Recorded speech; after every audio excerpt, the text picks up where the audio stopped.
to do our edge banding, or not try, like we're gonna do it. Finally. Let me show you. We're gonna do the bottoms first because we've never done it before. Yeah, we just want to make sure it turns out. And then once we feel like we got the hang of it, we're gonna go out to the dresser itself. That way we can make sure we get that one done, and Jack could start polishing that one. And then if we can't finish the drawers tonight, I could at least finish them while he's at work, and then he can polish the drawers as we go. So that's what we're working on.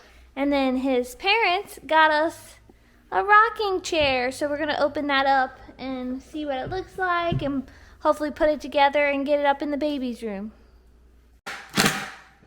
Jack is adding the plate to our feet.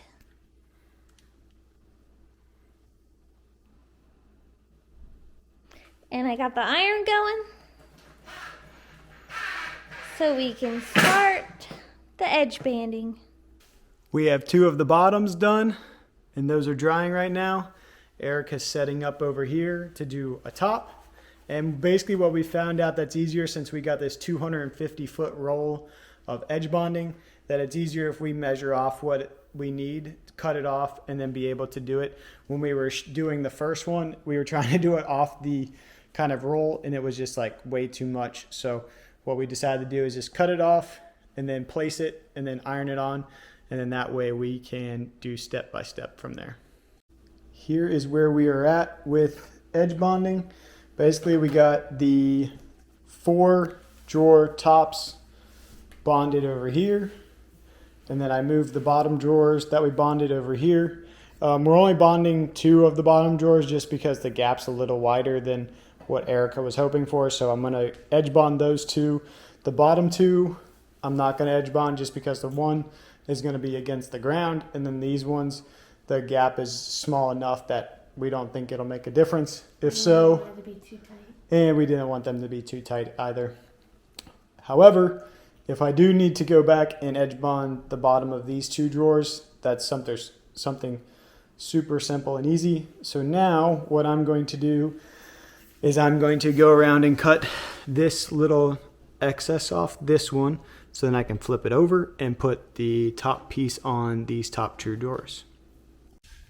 We moved into the garage to work on the frame to get that started with the edge banding, and I'll show you where we're at. So we got the whole front edged now. We're gonna wait on doing the sides because we wanna polyurethane the bottom and get the feet on and then do the sides. So we're gonna stop here, at least on this frame tonight.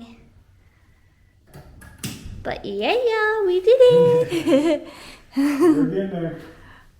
We haven't got to the rocking chair yet because that turned into a 2-person job. It's kind of hard to do it on your own since it came in like the roll, the way it's been rolled for so long. It moves on you as you're like trying to get the glue on the bottom of it to heat up. So we're doing it together, and then once we feel like stopping with that, which we probably are going to stop now because we're at a good place with the drawers, and then we just showed you the frame, we'll probably start on the rocking chair next.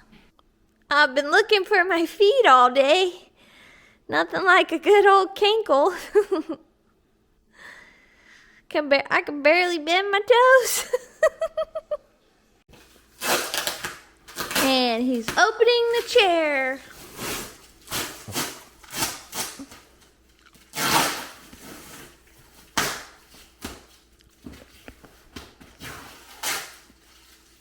I'm sitting over here with my feet up so I can see if I can get my swelling to go down.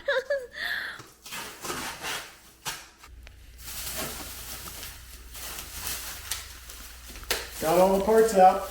Now I'm unwrapping the seat. So this will be the seat bottom. Bottom. Bottom. Bottom. And then, so this will sit here, and then I'll put the back on it like so.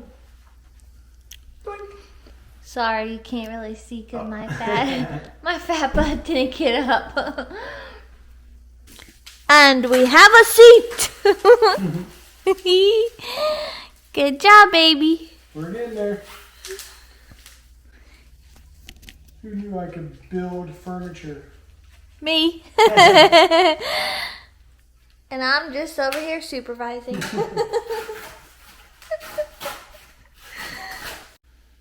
Can he get it in? Without my help. Oh, he did it. We done did it.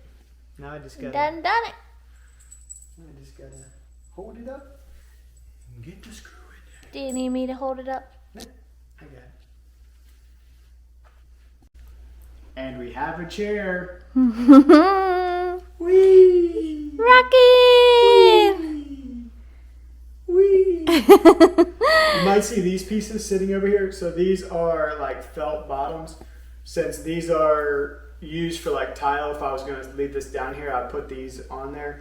It's going up in the baby's room, which is on carpet. So therefore, I'm not going to put these on right now. But if we decide to move it, we'll put these on there. So they give you two kind of felt pads to go on the bottom of the rocker. As I'm rocking on the tile without those on. They're just like slip resistant, I think is what they said. So if you're not slipping, you're fine. Yeah. I like this chair, but there's some things that are kind of off about it. Like, you're not going to see it on camera. It's a feel thing, but it's not smooth. It's kind of like gunked up here.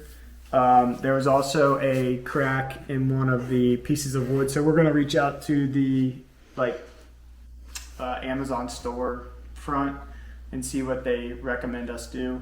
It's a good quality. It's really comfortable. Erica hasn't sat in it yet because I haven't gotten my big self out of it.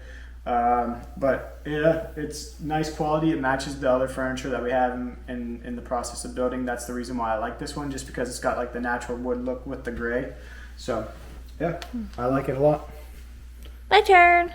Since I was sitting in the chair, I forgot to mention it does come with like a lumbar support pillow that can be set on the chair, just because this chair is pretty flat. The back is like straight down flat with this cushion. So there's not very much lumbar support. I don't really like having the lumbar support, so I actually thought it was super comfortable. I like how deep seating it is as well, because I feel like I have big, long kind of thighs. So that's the one thing I liked about this. One thing I did want to mention, it does sit pretty low to the ground. It's similar to a couch, how low it sits. So if you want something higher up, especially if you're going to use it to hold a baby in, might not be the best chair if you want something that sits higher up. Here's a look at the chair with nobody in it. It's a little darker. I don't think the camera's going to pick it up as well, but the wood is a little darker than what it's showing up on camera. And then the gray is also a little darker than what's showing up on camera. That's the only downside about this one than what the photos show online, is that this one did turn out just a touch darker than what we were going for. Just for reference, in our other video, I know I showed these feet. So I have these feet because I was putting them together today. So you can kind of see the color difference. So the feet are a little more like white pine, and this one's more like a yellow pine. But I think it's this new rubber wood. I've never really heard about it before. I'm going to do some research, but this is all just made out of like new rubber wood, whatever that is. I've heard of MDF and kind of OBS, but I've never heard of this rubber wood material before. Quit banging in the kitchen, would ya? Sorry. We have brought the chair up to the nursery. Ooh. There it is. It's not where it's going to stay. Yeah. That's where It's not going to stay because our pack and play is going to make its way downstairs, and then the bassinet will make its way to our bedroom, and so it'll sit in like this area. But I don't want this downstairs yet until we get a little closer and I like fill it with diapers and stuff. And these are still all the toys that I need to either sanitize like with the mild soap like they say, or like the pacifiers I need to sterilize. And then all baby's clothes are washed. I just gotta get the bed back together. And then Jack put this together the other day. I'll do an in-depth review just because. It was not as easy as putting that chair together. Yeah, it was difficult. It was a task. With a capital D. So I'll give you a full review in a different video on that. Spoiler alert. We probably would never buy it again. Do not recommend. But yay, we got a new rocking chair. Yeah, so is that where you're gonna keep it? We just said no. Oh. No, I meant are you gonna move it over a little bit? Or are you gonna I was basically gonna put it almost in front of the window. And then put the swing over there? This is our normal conversations. The swing, I feel like the swing eventually is gonna come downstairs too, because I feel like if we're in the kitchen cooking dinner and baby's awake, we can swing them while we're cooking, and then I don't know how much we'll lay them in the pack and play. This is more in my mind just because since we have 2 floors, everybody was like, oh, you need to have a changing table downstairs because you're not going to want to walk upstairs every diaper change. So, I don't know. We'll see. We'll see. But it folds up and gets smaller like the back does. But like I said, I'll do it in another review. So, no, if we keep it in here, it's going to get folded up and shoved in a corner. But, yeah, so previously I was saying that I didn't really love the color of the chair, but now that it's in here, it looks a lot better, especially compared to the crib. So, yeah. I'm happy. Close enough. It matches. Good as it's going to get. It's nice because this is more gray with a little bit of wood. That's got a lot of gray with a little bit of wood. Well, it's got 50-50 split. Yeah, and then our dresser will be all wood. Right, with probably gray. Well, gray changing table. And I found them, but I can't find them anymore. There used to be matte gray drawer pulls that were really, really cool looking, but now I can't find them I always buy my drawer pulls from Amazon or Home Goods or At Home. HomeSense. HomeSense. Which is a new Home Goods by TJ Maxx, because they're just cheap there. Well, I wouldn't say quality's not cheap, but they're affordable. Yeah, you get we found them because they were in matte black the last time we were there. You get 8 knobs, drawer pull knobs for $13. So I think it's a pretty decent deal. Yeah. Cheaper than Home Depot. Oh yeah, for sure. That's going to do it for us for tonight, and we'll see you around like a donut.